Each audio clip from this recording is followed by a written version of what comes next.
Kochi Kalamassery HMT കമ്പനിക്ക് സമീപത്തെ കാട്ടിൽ കണ്ടെത്തിയ അജ്ഞാത മൃതദേഹം സൂരജ് ലാമയുടേതാണോ എന്ന് കണ്ടെത്തുന്നതിനുള്ള നടപടികൾ ആരംഭിച്ച് പോലീസ്.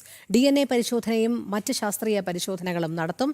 സൂരജ് ലാമയുടെ മകൻ സന്തൻ ലാമ ഇന്നലെ രാത്രിയോടെ കൊച്ചിയിൽ എത്തി. കുവൈറ്റ് മദ്യദുരന്തത്തിൽപ്പെട്ട് ഓർമ്മ നഷ്ടപ്പെട്ട സൂരജ് ലാമ ഒക്ടോബർ 5-നാണ് കൊച്ചിയിലെത്തിയത്. നഗരത്തിന്റെ വിവിധ ഭാഗങ്ങളിൽ അലഞ്ഞു നടന്നിരുന്ന ഇയാളെ ഒക്ടോബർ 10 മുതൽ കാണാതാവുകയായിരുന്നു. നിഷ ദിലീപ് ചേരുന്നു കൂടുതൽ വിവരങ്ങളുമായി. നിഷ, പറയൂ, എന്താണ് വിശദാംശങ്ങൾ?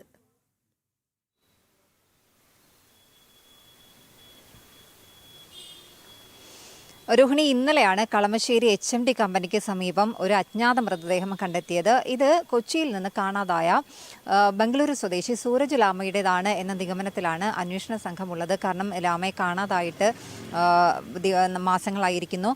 കഴിഞ്ഞ ഒക്ടോബർ 5-നാണ് കുവൈറ്റിൽ ഹോട്ടൽ വ്യവസായിയായിരുന്ന സൂരജ് ലാമ കൊച്ചി വിമാനത്താവളത്തിലെത്തിയത്. മദ്യദുരന്തത്തിൽപ്പെട്ട് ഇയാളുടെ കാഴ്ചശക്തിയും കാഴ്ചശക്തിയും ഓർമ്മശക്തിയും ഒക്കെ പോയിരുന്നു. റോഡിലൂടെ അലഞ്ഞു തിരിഞ്ഞ സൂരജ് ലാമയെ തൃക്കാക്കര പോലീസ് മെഡിക്കൽ കോളേജ് ആശുപത്രിയിൽ പ്രവേശിപ്പിക്കുകയായിരുന്നു. അവിടെ നിന്നും സൂരജ് ലാമ ഇറങ്ങിപ്പോയി. പിന്നീട് സൂരജ് ലാമയുടെ മകൻ സന്തൻ ലാമ എത്തുകയും പിതാവിനായുള്ള അന്വേഷണമൊക്കെ നടത്തുകയും ചെയ്തു. തുടർന്ന് സന്തൻ ലാമ ഹൈക്കോടതിയെ സമീപിച്ചു. അങ്ങനെ ഡിവിഷൻ ബെഞ്ചിന്റെ ഉത്തരവിൽ പ്രത്യേക അന്വേഷണ സംഘം രൂപീകരിച്ച് സൂരജ് ലാമയെ അന്വേഷിച്ചു വരികയായിരുന്നു. സൂരജ് ലാമയ്ക്ക് വേണ്ടി ശബരിമലയിൽ അടക്കം അന്വേഷണം ഊർജിതമാക്കിയിരുന്നു. ശബരിമലയിൽ കഴിഞ്ഞ ദിവസം പ്രത്യേക അനൗൺസ്മെന്റ് ഒക്കെ അന്വേഷണ സംഘത്തിന്റെ വകയായി ഉണ്ടായിരുന്നു. സൂരജ് ലാമയെ കണ്ടെത്താനായി രൂപീകരിച്ച പ്രത്യേക അന്വേഷണ സംഘം അന്വേഷണം തുടരുന്നതിനിടെയാണ് ഇന്നലെ കളമശ്ശേരി HMTക്ക് സമീപത്തെ കാട്ടിൽ ഒരു മൃതദേഹം കണ്ടെത്തിയത്. ഏതാണ്ട് 1 മാസം പഴക്കമുള്ള മൃതദേഹമാണ്. സൂരജ് ലാമയെ അവസാനം NIA ഓഫീസിന് സമീപം ഒക്ടോബർ 10-നാണ് കണ്ടെത്തിയത്. അതുകൊണ്ട് തന്നെ പ്രത്യേക അന്വേഷണ സംഘം ഈ NIA ഓഫീസിന്റെ പരിസരങ്ങളിലൊക്കെ സൂരജ് ലാമയ്ക്ക് വേണ്ടിയുള്ള അന്വേഷണം നടത്തുകയായിരുന്നു.